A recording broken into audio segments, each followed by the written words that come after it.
lecturer, our speaker, is Klaus Regling, seated on my left, and he's going to be talking to us this afternoon. I guess we still have a little bit of a trickle coming in, but let me, to conserve time, just give a brief introduction to Klaus Regling. Klaus is a national of Germany, a European. He is currently EU Fellow at the Kuan School and also Senior Advisor to the European Commission. From 2001 to July this year, Klaus was Director General for Economic and Financial Affairs of the European Commission. He was also a member of the Economic and Finance Committee, the EIB Board, and alternate governor for the EBRD. Klaus spent some time as Managing Director of More Capital, a macro hedge fund, and much earlier, Klaus worked at the International Monetary Fund, and during his time at the International Monetary Fund, he was head of the IMF office in Indonesia. Well, Klaus is going to be speaking, as I mentioned, about the ongoing financial market crisis. The timing, as they say, is perfect, in terms of this being a very good time to consider issues to do with the crisis. And what I think I should do is turn things over to Klaus, who's going to speak for 45 minutes. Okay, Klaus will speak for 45 minutes, after which time we'll open the floor to general questions and answers. Let me just put in a disclaimer at the beginning. Klaus is speaking in a personal capacity, and none of his views or opinions should be taken as necessarily reflecting those of any organization with which he's associated. So with that as introduction, and in the hope and expectation that there are enough seats to go round, let me turn it over to Klaus. Thank you.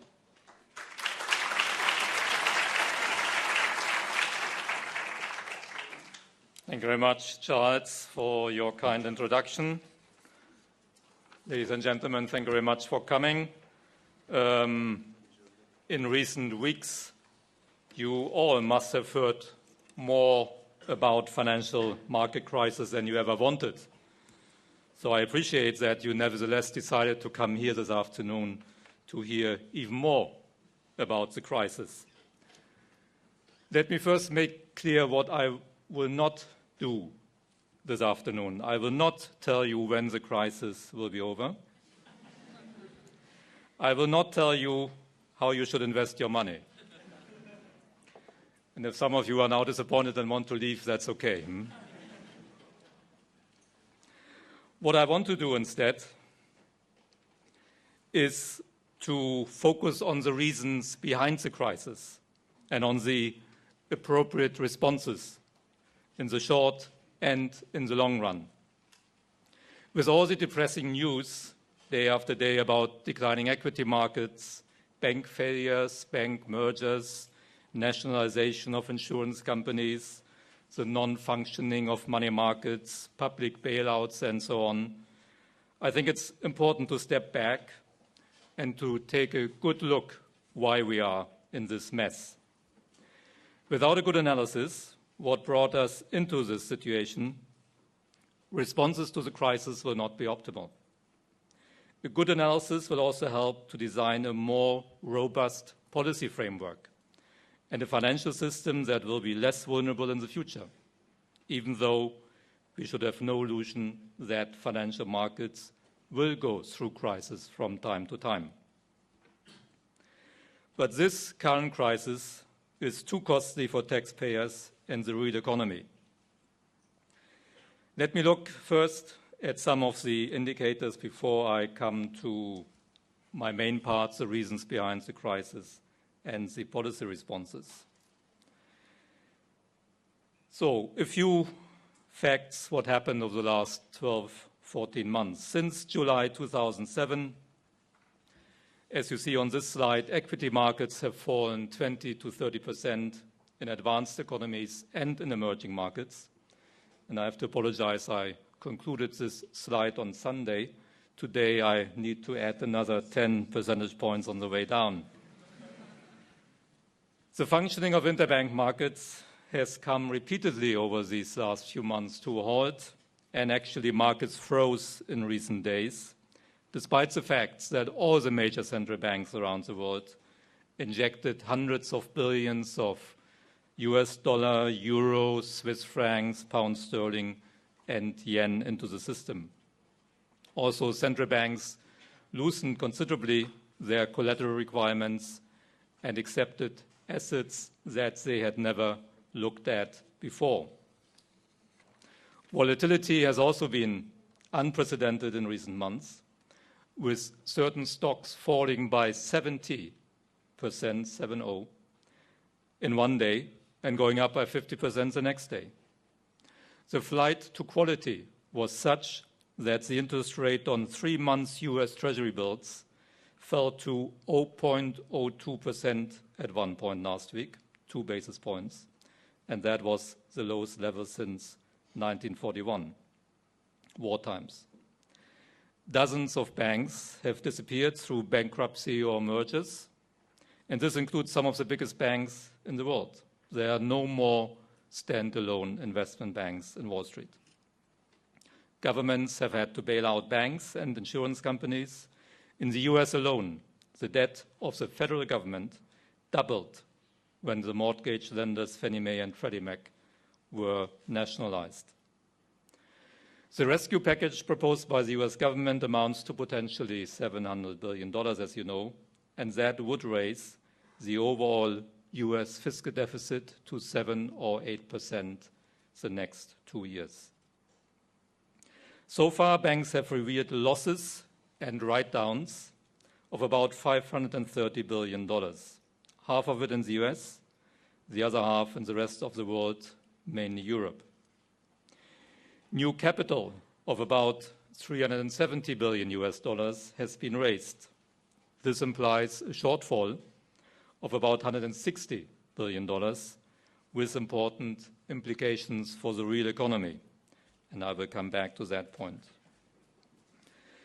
Nobody knows how expensive the crisis will turn out to be in the end. I've seen estimates as high as 2,000 or 3,000 billion US dollars. In this slide, I put in the IMF estimate of April this year, 950 billion US dollar. But Dominic Strauss-Kahn, the head of the IMF, last weekend in interviews talked about now $1.3 billion overall losses. So we will see. The financial market problems became visible in the United States in the first half of last year and led to first problems in the European interbank market in August 2007.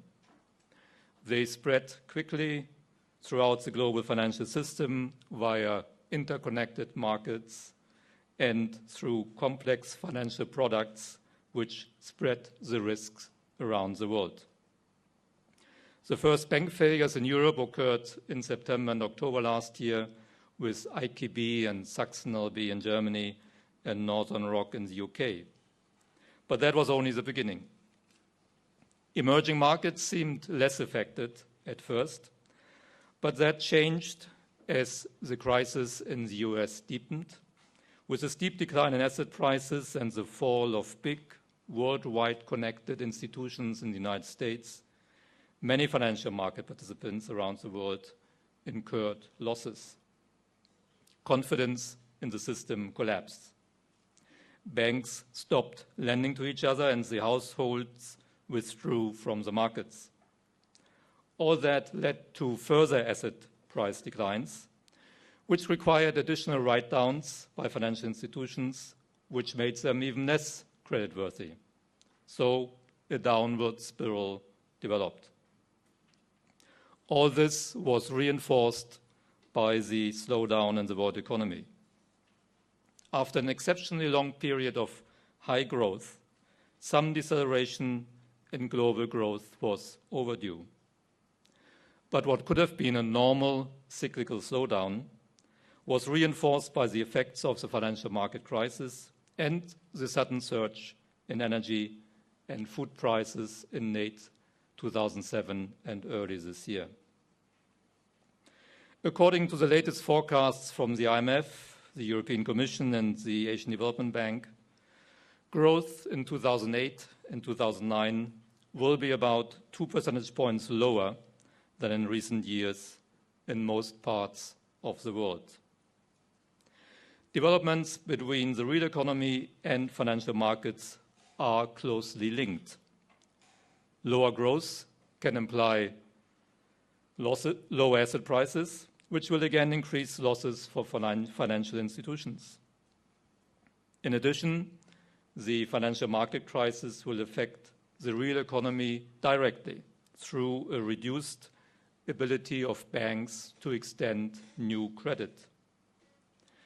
Because losses and write-downs have only partially been compensated through new capital, as I showed in the earlier slide, and because banks' profits will be much less in the future than in the past, banks will have less capital than anticipated.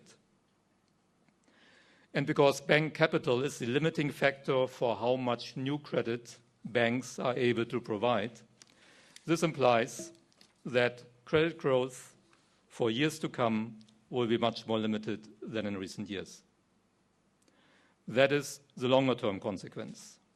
In the short run, economic activity can be seriously affected as several financial market segments stop functioning, as the supply of credit to corporates and households dries up, and as collapsing confidence of consumers and of investors translates into less demand. So I think this is enough to convince you that we are in a real mess, if that was still necessary. The big question is then, how could all this happen? History tells us that financial market crises happen from time to time. Well-known financial crises in history include the tulip bubble, which burst in 1637, and the South Sea bubble that burst in 1720. Those of you who listened to Ken Rogoff when he gave a lecture at the Kuan School last month will remember that he's working on a book about the financial market crisis of the last 900 years. So it's not new. And the sequence of financial market bubbles is always the same. Too much liquidity and credit leads to low risk premia and high leverage. The appetite for risk goes up. Some investors make a lot of money initially, which encourages others to follow. Prices for certain assets shoot up. If that goes too far, eventually the bubble will burst. Everybody tries to sell at the same time, and the whole process is reversed. Of course, public authorities must try to limit the frequency and the depth of financial market crises for two reasons. Crises can be costly for creditors, debtors, or taxpayers, and the good functioning of financial institutions is indispensable for a modern economy. Financial institutions fulfill a public utility role that is quite different from the role of a manufacturing company, for example. And this is why we have an elaborate system of financial market regulations and supervision that is permanently updated and refined. But it is important to note that there's no agreement among experts or policymakers about the optimal degree and scope of regulations. There's probably a trade-off between markets' ability to innovate, which may be beneficial for the real economy, and very tight regulations, which may preserve financial stability better, but don't allow the full exploitation of growth opportunities. The majority view about the right degree of regulations changes over time. During the last 2 to 3 decades, some say since Reagan and Thatcher, the world moved in general towards less regulation. This will be reversed now. But I want to emphasize that problems in the supervisory and regulatory system were only one of the factors that contributed to the current crisis. I will return to that point. To understand the depths of the current crisis and to determine which measures are needed to strengthen the system as a whole, a comprehensive approach is necessary that analyzes the interaction of a number of macroeconomic and structural developments and trends that had a significant impact on the functioning and the structure of financial markets in recent years. These developments and trends happened simultaneously during the last decade or two and interacted with the normal greed of market participants and their herd behavior. This slide identifies the reasons that I see for the crisis. Don't be overwhelmed. I go through these 9 points one by one in a way that's the core of my lecture this afternoon. Most of these points are global in nature. They do not only apply to the US or Europe, although the extent to which different countries around the world have been affected by these developments varies a lot. Let's go through these 9 factors one by one. First, there's today a growing belief that 10 years of excess liquidity creation from major central banks contributed to asset price rises and to successive bubbles in equities, housing, bond, commodity, and credit markets.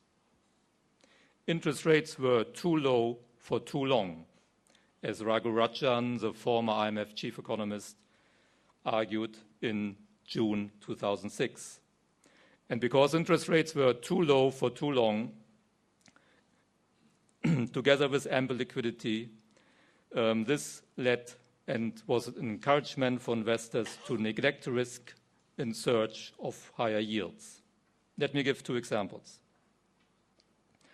The Federal Reserve had postponed monetary tightening since the late 90s, always for very good, understandable reasons. The Asian crisis, the Russian default in 98, LTCM, Y2K. After September 11, the Fed funds were lowered to 1%, again for understandable reason, at least initially. But policy rates were kept low and were negative in real terms for quite a while, even when growth approached potential again. A second example relates to exchange rate policy of important countries, and that added to the problem. China, the Gulf countries, initially Japan, pegged their currencies, formally or informally, to the US dollar at low rates and intervened massively to keep the exchange rate at that low level. The foreign exchange reserves of these countries skyrocketed as a result of the intervention. The problem is that currency intervention creates primary liquidity. And even though these countries try to sterilize the resulting domestic liquidity, we know that this never works fully.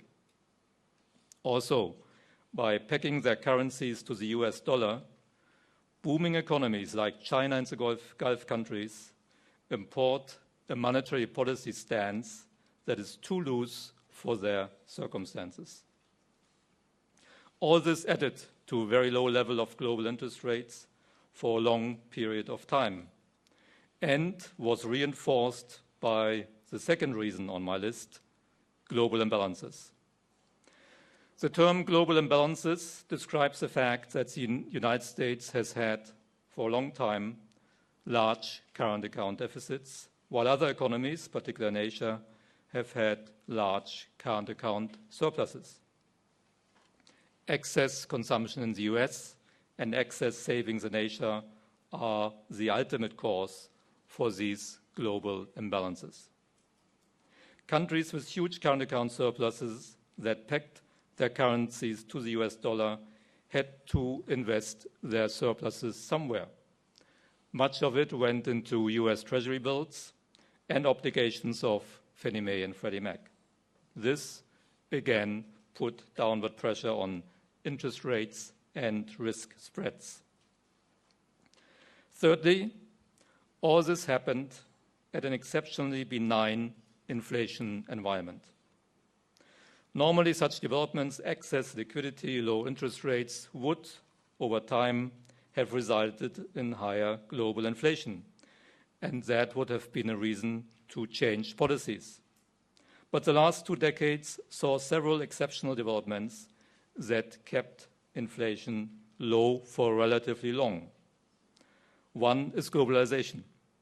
Globalization involves many things, like more competition, which is good for low inflation, and the integration of surplus labor from emerging markets like China, India, and Russia into the global economy. And this has kept labor costs globally down. At least this was the story till the end of last year, when we saw that globalization might now lead to higher inflation rates because strong demand for energy and food from emerging markets added to global inflation. Another important factor that kept temporary inflation low was the temporary productivity surge in the United States in the second half of the 90s. And this had a positive impact on unit labor cost. Generally speaking, central banks enjoyed very strong credibility during this period, which makes it easier to keep inflation and inflation expectations stable. The literature has named this period the Great Moderation because it was characterized by exceptional stability and low volatility. It was a pleasant and, with hindsight, easy period for policymakers. Special factors prevented the normal inflation response to excess liquidity and low interest rates for some time. Today, we know that we did not experience rising headline inflation, but instead an increase in asset prices, bubbles, and financial stability risks. And on top of all this, even headline inflation started to accelerate strongly at the end of last year. The fourth point on this list looks at the long period of low nominal and real interest rates which resulted, not surprisingly, in a search for yield, low risk aversion, compressed risk spreads, and also continued process of credit expansion and high leverage. It's not surprising that banks, insurance companies, pension funds, which must earn money for their clients and customers, look for more risky investment if yields are very low and liquidity is abundant. So this search for higher yields is very understandable. Another way out is to leverage your investment, and nobody does this more than hedge funds and investment banks. Never before had so much leverage been available at such low cost as in the period up to early 2007. This process of strong credit expansion and rising leverage was facilitated by a number of structural developments in financial markets and by failures in the supervisory regime. During the last 10 to 20 years, we have witnessed significant technological change, reflected, for instance, in the power of computers and in new information technologies. This technological change allowed the development of new, complex financial products. You need a PhD in mathematics to understand them. And most board members of banks and most supervisors don't have a PhD in mathematics.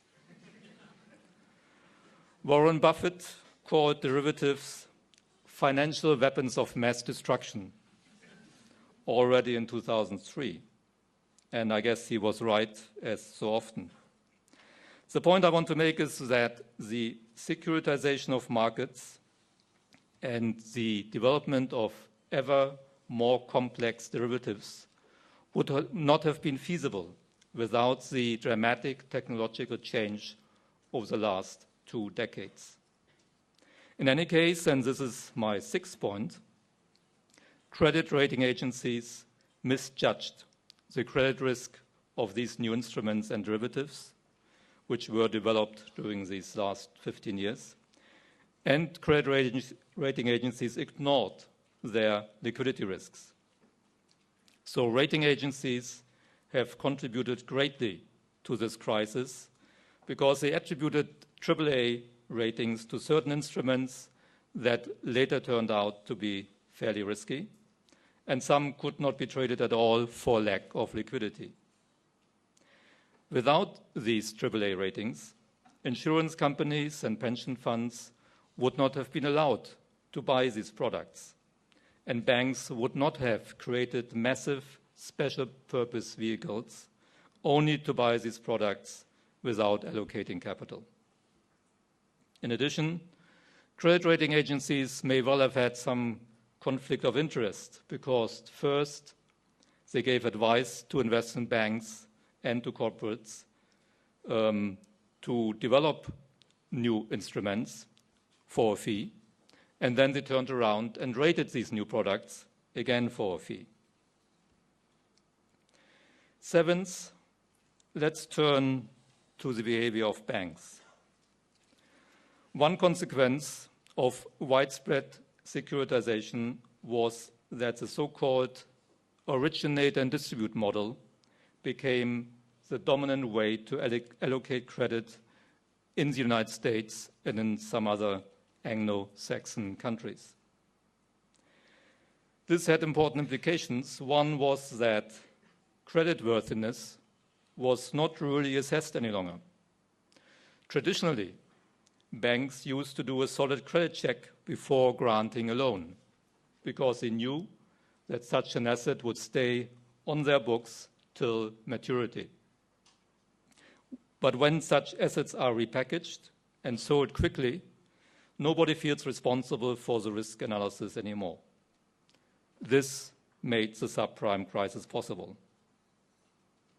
And the bankers, it seems quite clear by now that the incentives for senior bankers in financial institutions encourage excessive short-term risk-taking. Bankers are paid normally for short-term success, while problems only show up over time.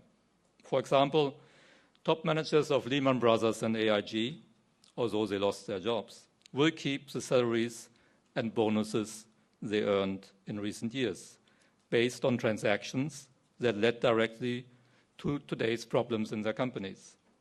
Only the value of their stock options, if not cashed in yet, will suffer. Finally, my 9th point, I already talked about the weaknesses in the supervisory and regulatory system.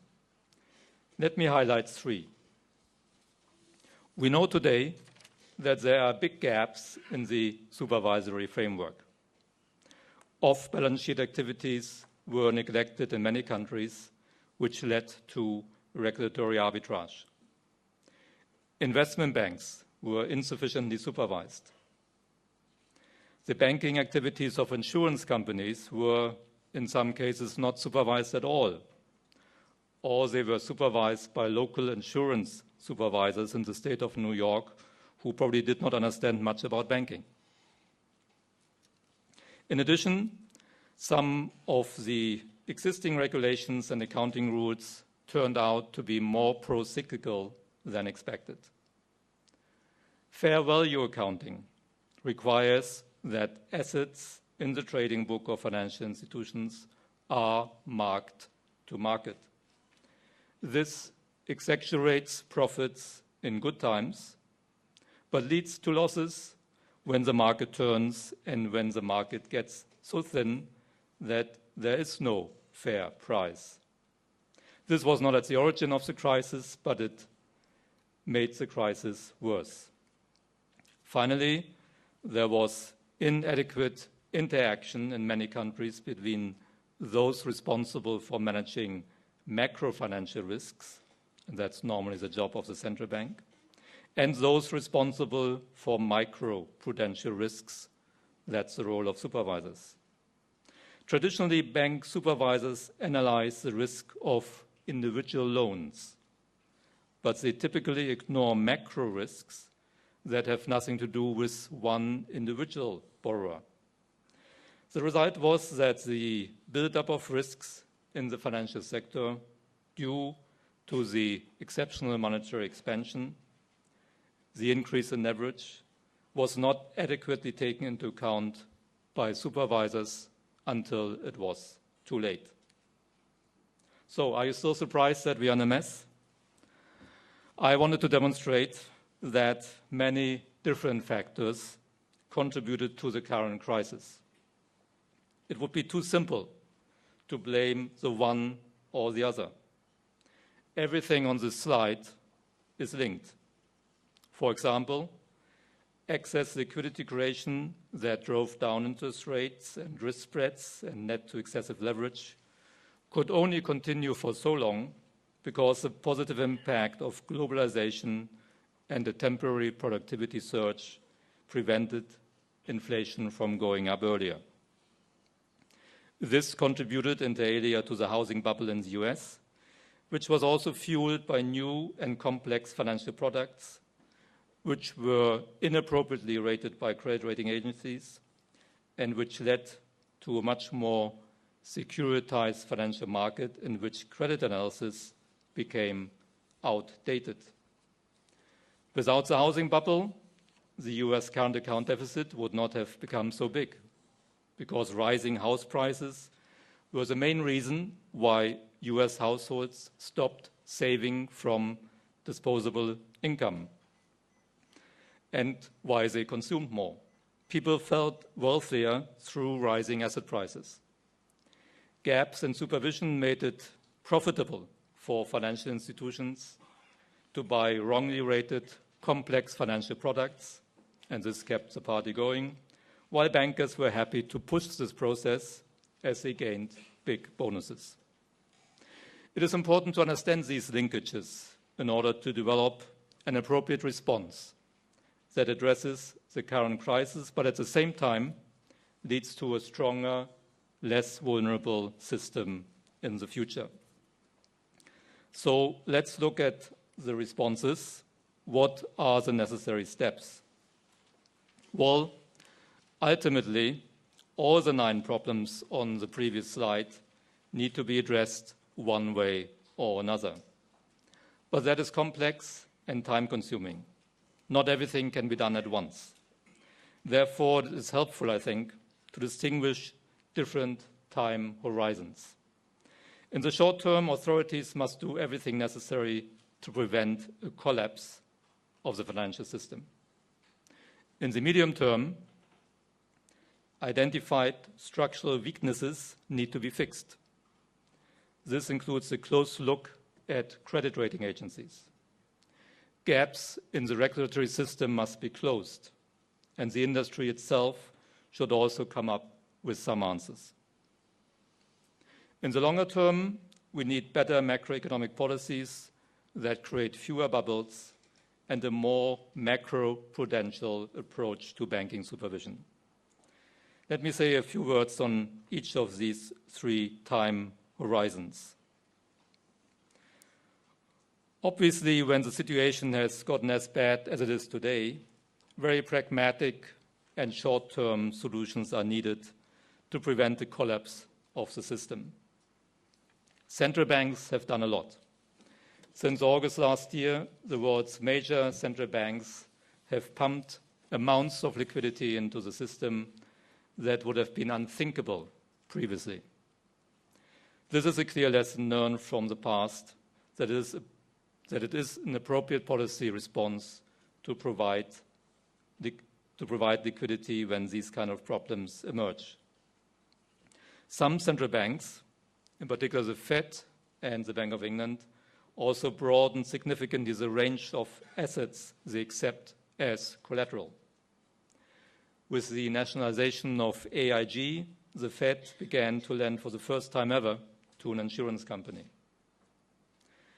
And central banks around the world have cooperated much more closely than ever before. Last December, the Fed, the Bank of England, the ECB, Swiss National Bank, and Bank of Japan began to offer swap facilities, mainly to provide scarce US dollars. And these currency swaps were extended to many other central banks last week. All these actions have alleviated severe liquidity shortages, although the functioning of money markets is still far from normal and actually got worse last week. Interest rates in the interbank market continued to be extremely volatile and have stayed far above policy rates.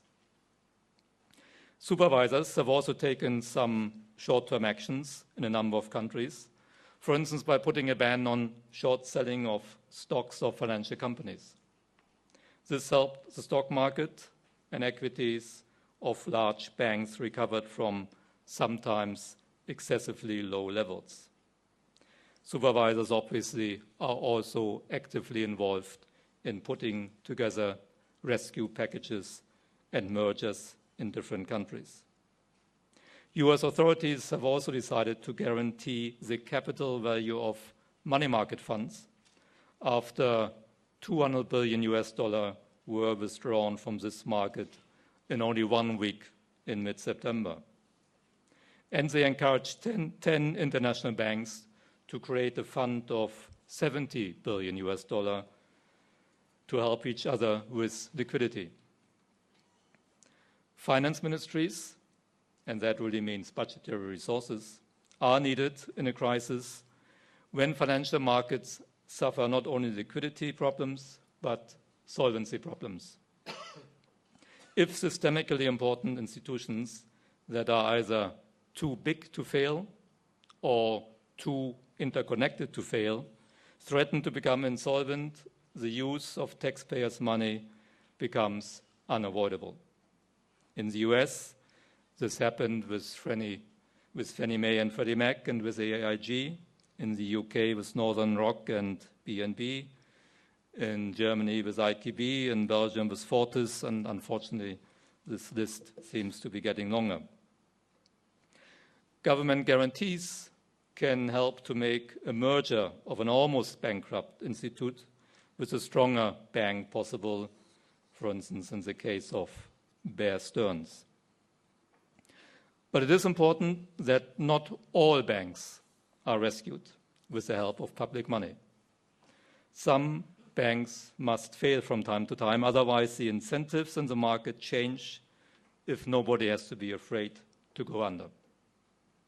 Economists call this moral hazard that needs to be avoided. In the US, about 24 banks have failed and had to close this year, including Lehman Brothers and Washington Mutual. It is never easy for authorities to decide which bank is systematically important and needs to be rescued and which can be allowed to fail. As the current crisis deepened in the United States, it became necessary for the US authorities to move from ad hoc decisions to a more comprehensive approach. That's what the $700 billion rescue package is supposed to do. Other designs of a rescue package might have been possible, but it is essential to act fast. Under crisis conditions, no rescue plan will be perfect. I'm confident that the US Congress will adopt a package very similar to the one proposed later this week. One point is clear. when a financial crisis becomes as deep as it did in the US the last 2 weeks, the use of budgetary resources becomes unavoidable. Inaction would be more costly. $700 billion looks like a lot of money, but it is important to understand that not all the initial cost will be necessarily lost. The US government will receive assets in exchange for its intervention. Once the crisis is over, the value of these assets might well go up. That was, for example, the experience in Sweden in the early 90s. There in Sweden, the budgetary cost of nationalizing and recapitalizing the majority of Swedish banks cost more than 10% of GDP in budgetary expenses. After a few years, all of that was recovered through the sale of assets the government had assumed during the crisis. In the medium term, the basis for a healthier, better regulated financial system must be laid. Work on this has started. The European finance ministers adopted already last October, in response to the crisis that emerged in August, a so-called roadmap with concrete initiatives to enhance transparency in the markets and to revise capital requirements for financial institutions. Tomorrow, the European Commission will present proposals for stronger regulation of credit rating agencies and for more coordination in the supervision of insurance companies. The work of the European authorities is closely coordinated with the work of the Financial Stability Forum. The FSF has become the global coordination forum for the supervision and regulation of financial markets. It comprises central banks, finance ministries, and regulators from the G7 countries and other major financial centers, including Singapore. Key international institutions like the BIS and the IMF attend. The FSF presented an interim report with 45 proposals to the G7 finance ministers meeting in April and will report again to the IMF annual meeting at the end of next week. Other important institutions that work on strengthening the supervisory and regulatory system are the BIS in Basel, the IMF, and the International Accounting Standard Board.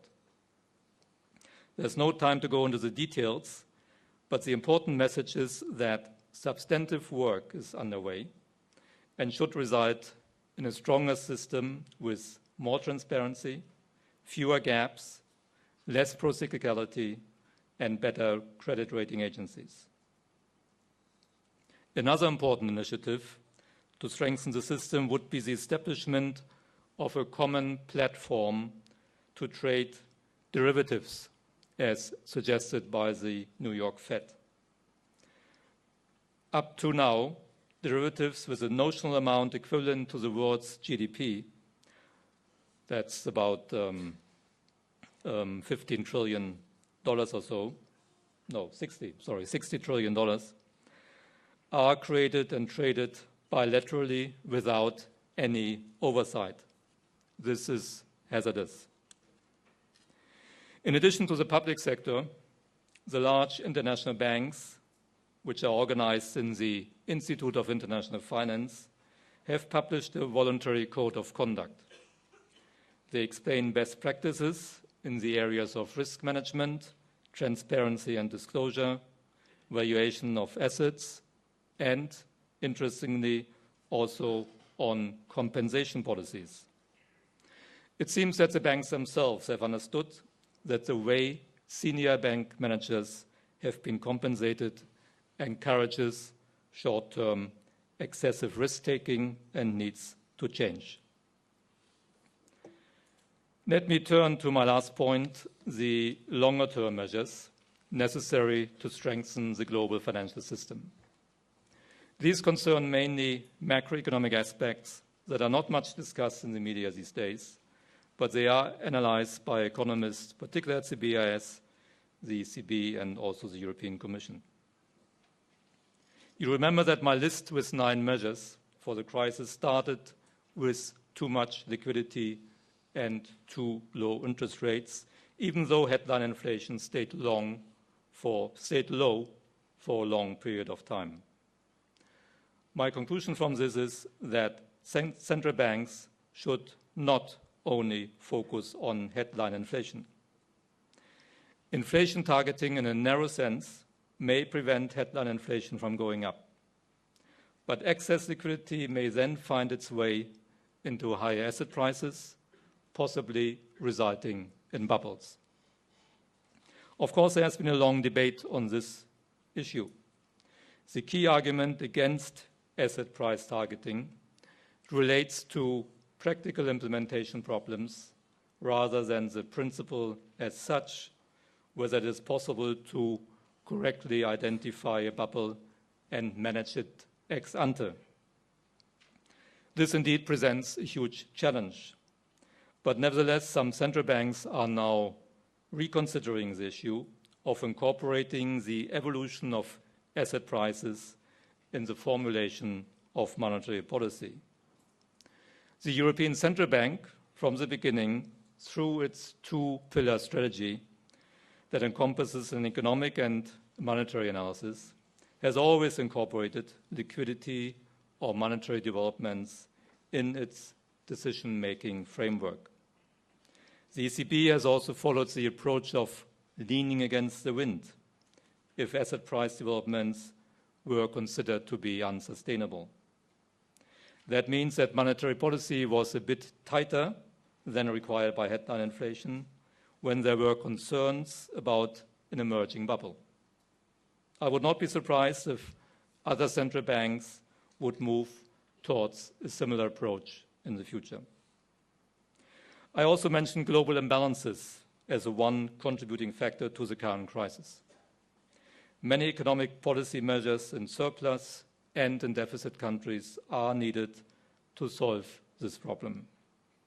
In the macroeconomic domain, the conclusion would be that surplus countries with a booming economy should not peg their currencies to a weakening currency, and an economy that has, for purely domestic reasons, a relatively loose monetary policy. In addition, fiscal policy, and I haven't talked about that yet, should play a stronger role in containing asset prices through more counter-cyclical measures. Fiscal policy today is often pro-cyclical in upswings during economic good times. For example, tax revenue in the years 2005 through 2007 was surprisingly strong in most advanced and in many emerging economies.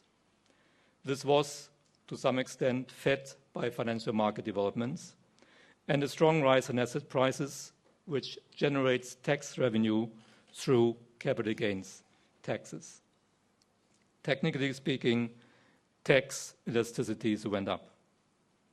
A large share of this windfall revenue was used for additional public expenditures, thus feeding an already overheating economy and the bubble. Governments should learn to be stricter in good times, stick to their nominal expenditure path, and save revenue windfalls for bad times. In addition, an appropriate taxation of housing and other asset price developments would help limit the risk of bubbles. For instance, the US tax code encourages investment in houses. Last but not least, bank supervisors and regulators must learn to assess not only the micro risk of individual loans, but also the macro risk that may come from an overheating economy, excess liquidity and credit expansion, wrong exchange rates, unsustainable current account, and debt developments. Borrowers and lenders are vulnerable to such macro risks. At the last Central Bankers Conference in Jackson Hole about a month ago, there was a broad consensus to explore the possibility of moving towards a system of macro-prudential regulations. This could, for example, lead to a system of dynamic provisioning with stronger capital requirements in upturns and lower capital requirements in downswings. Let me conclude. It's time. I presented a long list of interconnected reasons for the current financial crisis. They all need to be addressed over time. It would be short-sighted to call only for more regulations. Certainly, regulations need to be strengthened, gaps in supervision must be closed. But other issues also need to be addressed. I talked about the role of credit rating agencies and the incentive structure for bank managers. And, importantly, the macroeconomic policy framework should be strengthened. This is a necessary complement to the emergency measures in order to build a stronger financial system for the future. In the near term, emergency measures of central banks and treasuries are unavoidable and must continue. Budgetary resources will have to be used, although they may be recovered later. All this will hopefully soon lead to a stabilization of the situation. This is the worst crisis in more than 75 years. It will not be the last one, but every crisis must be used also to learn for the future. We can learn a lot from this one. Thank you very much.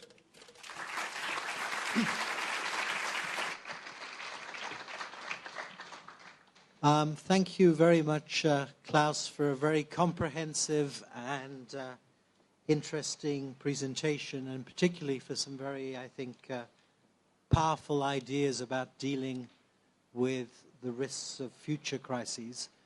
Before I turn things open to the floor for Q&A, let me use my prerogative as chairman to ask Klaus one question. And while I'm doing that, you can think about preparing your questions for Klaus. The question I have, you referred early on in your talk to the possibility that responses to previous episodes of stress, like the bursting of the high-tech bubble, led to the injection of too much liquidity and then a failure to withdraw liquidity, to tighten policy. My question is twofold. Number one, do you see anything in the current responses to the crisis that might be raising risks of setting the stage for another round of crises? i.e., to what extent do mistakes in crisis management contribute to future crises? And second, given your connections with Europe, I'm wondering how one should think about the different policy responses of the US Fed and the ECB. Arguably, both have undertaken fairly imaginative operations to inject and recirculate liquidity, but the monetary policy responses to the crisis, at least thus far, have been very different.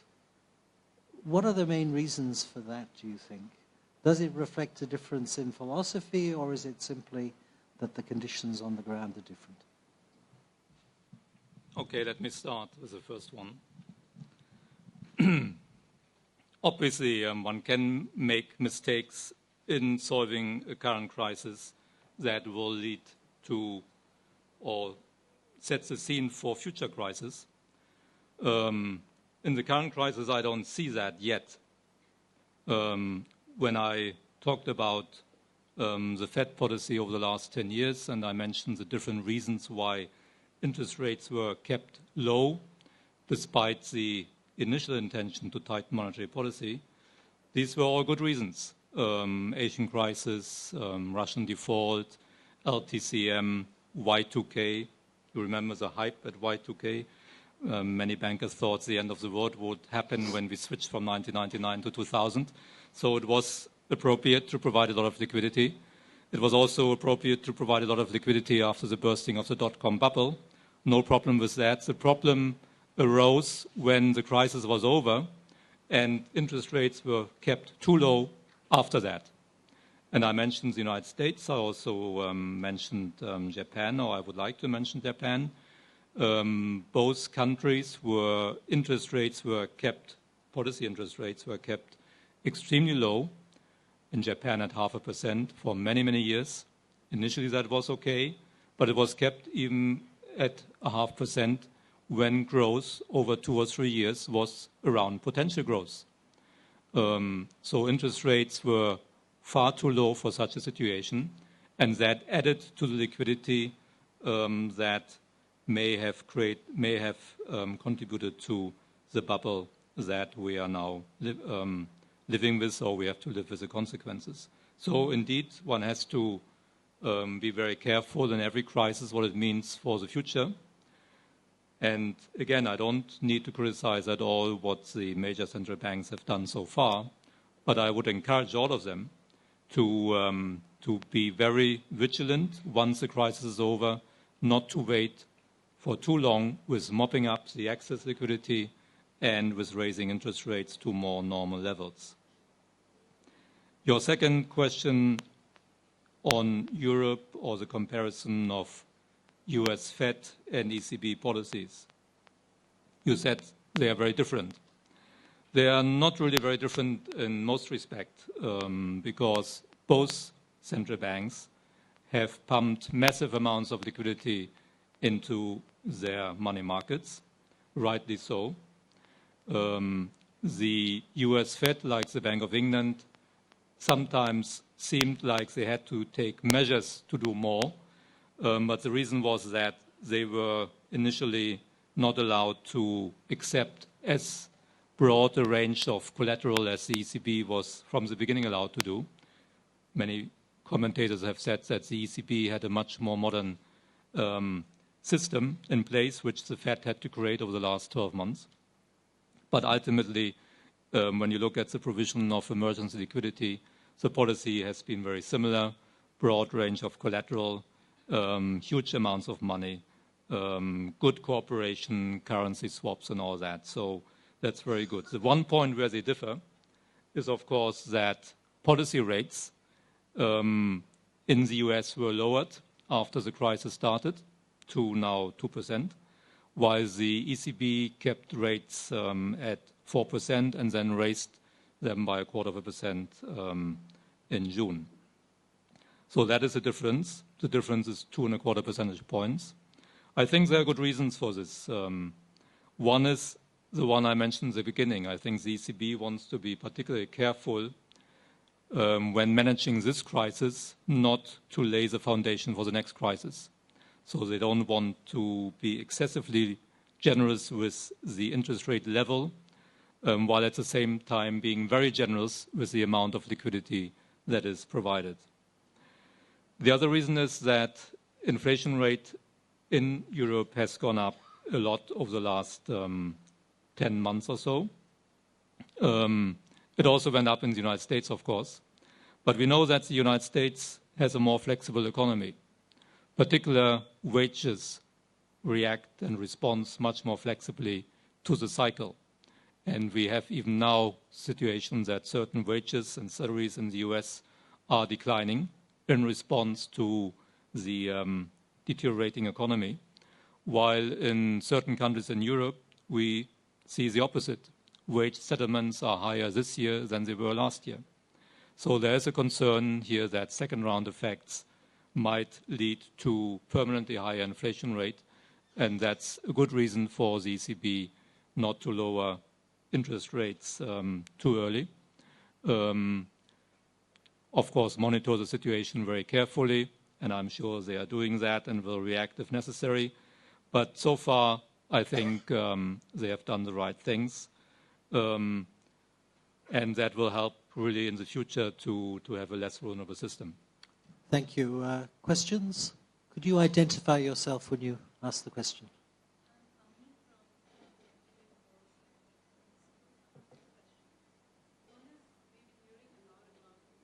Actually, sorry.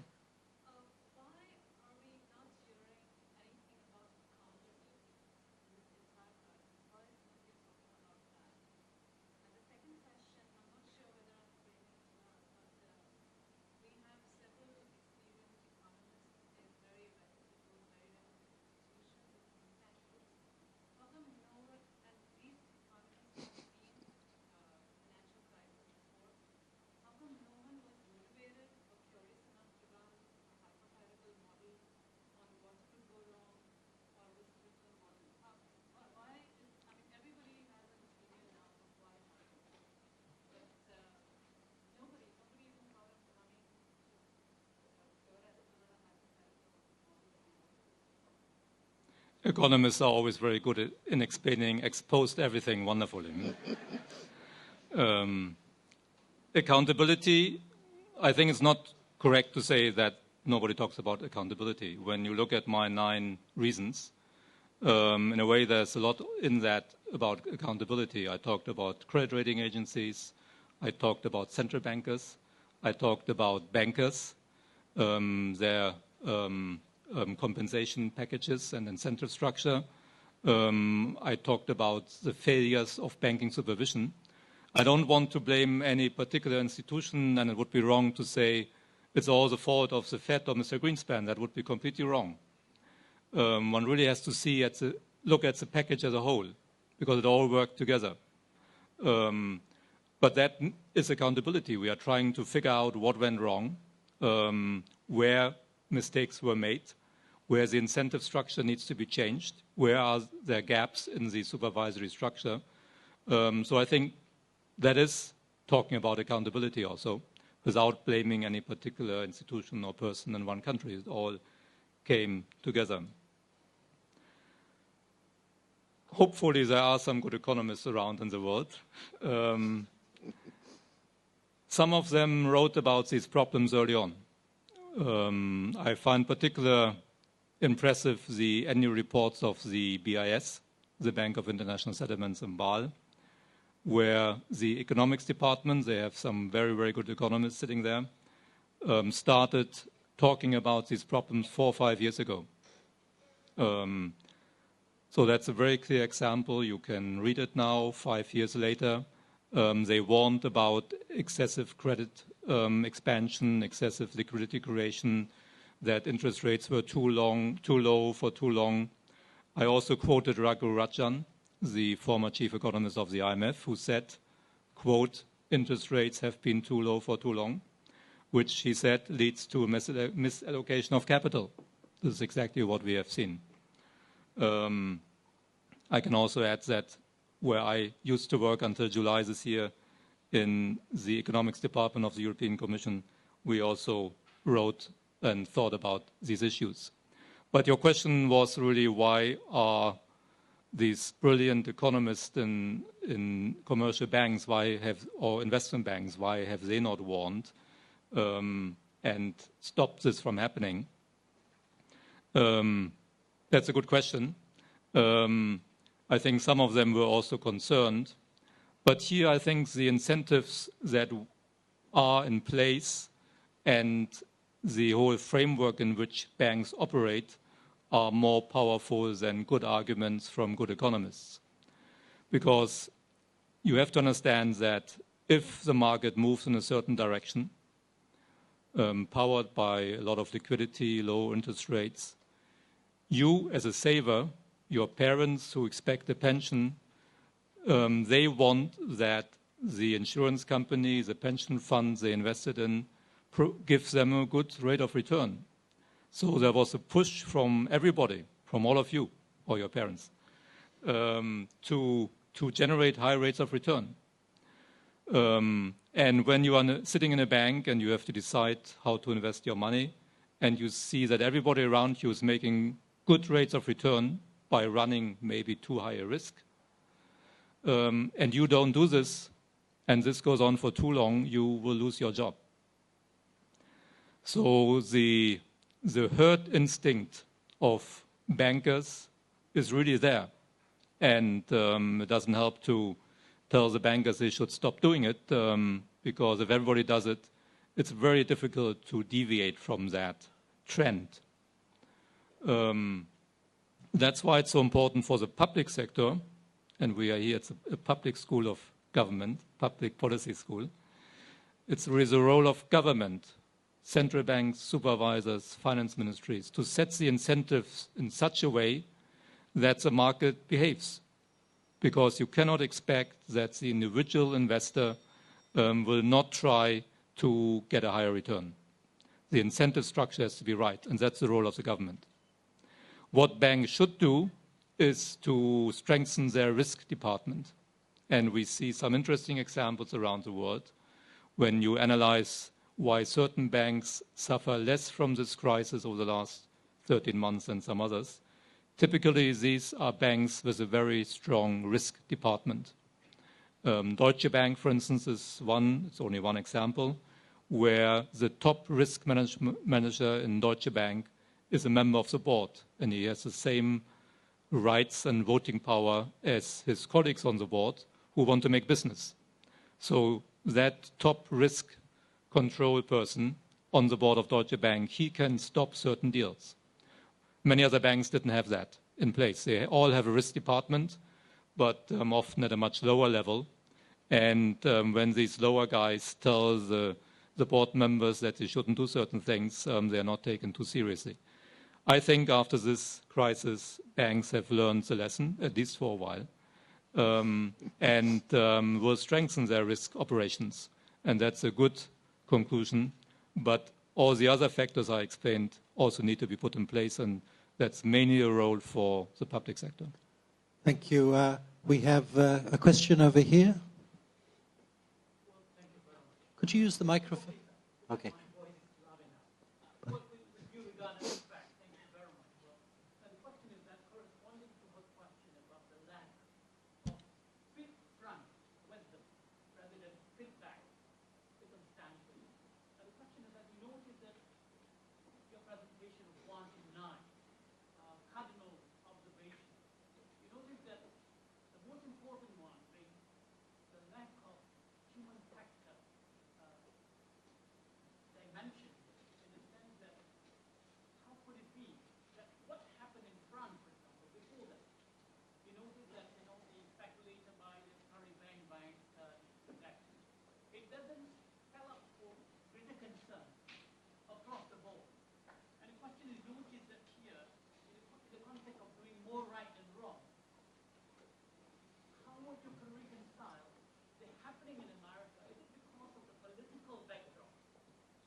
Quite clearly between what from time to time happens in one particular institution, like Paribas, or we had Barings in the UK last decade.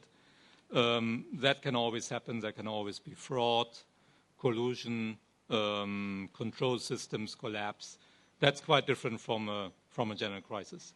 And that can never be excluded. You also have this in non-financial enterprises like Enron. So that's not what I talked about this afternoon. This can always happen, is quite different. Otherwise, I tried to explain that the human factor is not enough. Humans behave in a certain framework. They react to incentives. If liquidity is generous, if interest rates are low, if there are new products that promise higher returns that are rated wrongly by credit rating agencies, the disaster takes its way and moves along. So incentives, again, must be set in such a way that individual behavior is steered in the right direction. Banks need to have internal control systems in place that prevent wrong behavior. And all the different things I explained. So I would not count that human beings in a bank per se, or in the marketplace per se, do always the right things. They react to incentives. That's what economists are deeply convinced of, that incentives steer our behavior, at least in this area of money and in the marketplace. So that's why it's important to address all these problems, all these weaknesses that I talked about. Thank you. We have a question here in the middle. And then at the back. Mr. Regling, Dean Adams, dear organizers and my fellow participants, a very warm hello. And Mike from Nanyang Party. Today I have 3 questions. First one is, Mr. Regling, how effective and efficient do you think the U.S. rescue package to the current financial crisis will be in the long term? The second question is, if you were given the authorities to rescue the current turmoil in the financial markets, what more will you do compared to the measures done by the governments, by the ministries of finances, as well as different commissions across the world? What additional measures will you take in order to address the issues? And the third question is, I think we are living now, today, in an environment whereby Asia is more able to stand on itself. It's more kind of, when other major powers have, say in the United States, have a kind of an economic downturn, Asia is more able to defend against this kind of downturn and even stand up and influence the world. So how do you think that Asia, what kind of things Asia should do in order to maintain this kind of, advantage and keep it going? Thank you. Thank you. Klaus, if you want to answer. Yeah. Well, your first question on the U.S. rescue package that has been proposed by the government, you asked, will that be the long-term conclusion? I don't know.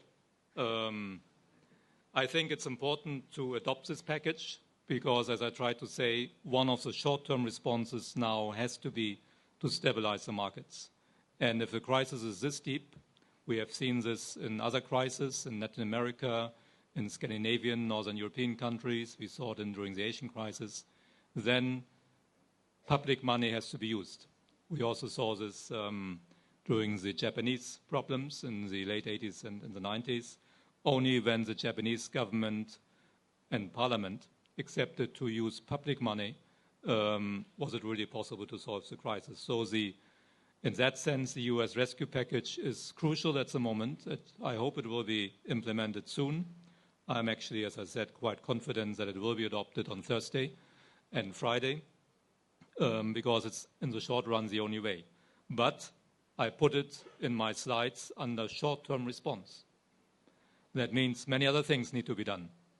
And that's also then part of my answer to your second question. If I were in charge, I'm very happy to be here in Singapore and not be in charge. Lots of things need to be done. And I try to separate short-term, medium-term, long-term. All of them are important. Obviously, the short-term first, depending on how difficult the crisis gets. And nobody can be absolutely sure how difficult it gets because there's this linkage between financial market developments and the real economy, both ways, mutually reinforcing. If the economy gets worse than we think at the moment, as I showed on one slide, at the moment we believe that growth will be around 2 percentage points less than in the recent past in most regions of the world. That's one thing. If it gets much worse than that, which I'm not forecasting, but it cannot be excluded, then it will have an impact on the financial market crisis because the assets will be worth less. That affects creditworthiness and capital and profits of the financial institutions. So there's an interaction, and therefore nobody can be sure how the world will look 12 months from now. And therefore one cannot say with certainty that the rescue package in the US will solve everything. But it is, I think, an important ingredient. And beyond that, one should work on all these medium-term aspects I talked about, including better regulations, closing the gaps, which are clearly there in today's regulations, making sure that credit rating agencies work better. But also, and I like to stress that because I'm an economist, there has to be a better macroeconomic policy framework. I think the policy framework that has been used so far has contributed to this crisis with many other factors. Again, not one reason only to be blamed for all this, but it's one factor, and monetary policy frameworks need to be strengthened. Fiscal policy frameworks can be strengthened. Macroprudential regulations need to be introduced. All that is not easy. I put it under long term, and it probably means, even under the best of circumstances, a number of years before all that can be reached. But it's important not to lose sight of those long-term measures which are needed and only focusing on the short-term rescue packages. They're also important right now. So that's my answer. Thank you. Could we have a couple more questions from the back? We've got a few more minutes within our budget constraint. From the back here? Could you keep your questions short and to the point? Thanks.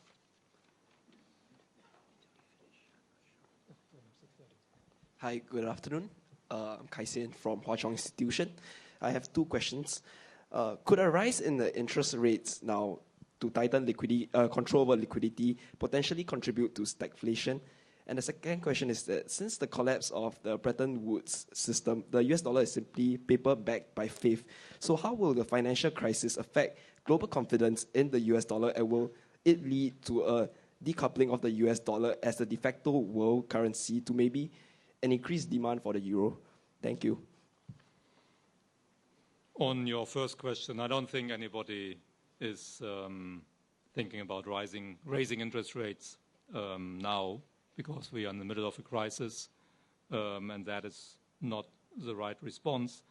What I wanted to say earlier is that as soon as the crisis is over, one should seriously think about how to mop up all the liquidity that has been created and when is the right moment to raise interest rates, because I think in the past that moment often was not observed and interest rates were raised and monetary policy tightened too late.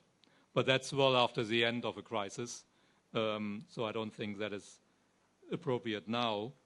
Stagflation, of course, describes a situation where inflation is high and growth is low. So it depends on two components. Inflation was particularly high the last few months, driven by high energy and food prices. But we have probably seen the peak of that. Inflation rates are coming down in the majority of countries from high levels. In Europe, has come down by about 0.5 percentage point, still far above the ECB target, and it's now important that second-round effects are avoided. But I wouldn't describe what we see at the moment as stagflation, neither in the US nor in Europe. The situation also differs a lot from country to country. As I said earlier already, in response to another question, the inflation environment in Europe is quite different from the inflation environment in the US. For instance, earlier this decade, when there was, according to some observers, a real deflation fear in the US, one of the reasons why interest rates were very low, there was no such deflation fear, in my view, in Europe. Although some observers thought also Europe had a deflation problem, but those who understood Europe knew that price and wage developments are much less flexible, and therefore a lot must happen before prices fall in Europe. So one also has to observe this or take note of this difference in the inflation environment on different continents. US dollar. You asked whether confidence will suffer and whether, to put it simply, the euro will take over.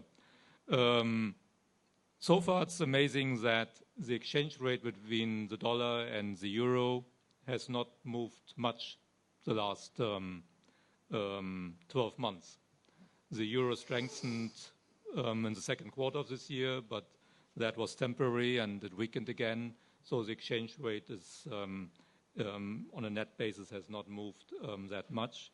One could have expected that maybe a bit like in the Asian crisis, exchange rates would have been affected much more by the turmoil in financial markets. That's not really the case. So that's quite remarkable and shows that certainly we don't see a loss of confidence in the US dollar. What I would expect, quite apart from the current crisis, over the next 2 decades or so, a more multipolar exchange rate system in the world. The last few decades, the international financial system was clearly dominated by the US dollar. I think we're moving away from that. We will have a multipolar world where the US dollar continues to play a very important role. But the euro will also play an important role. It's beginning to play that role. And there will certainly be one or two Asian currencies, and don't ask me which one, that will also play an important role in this multipolar system. So in that sense, the dominance of the US dollar will diminish, but I see that mainly as a long-term trend that had already started some time ago and not necessarily related to this crisis. Thank you. I think we have time for one more question. Sorry, we have a question over here, and then I'm afraid we hit the budget constraint and we have to... Turn off the microphone. Thank you for the last question. I'm from BNP Paribas, and my question is this.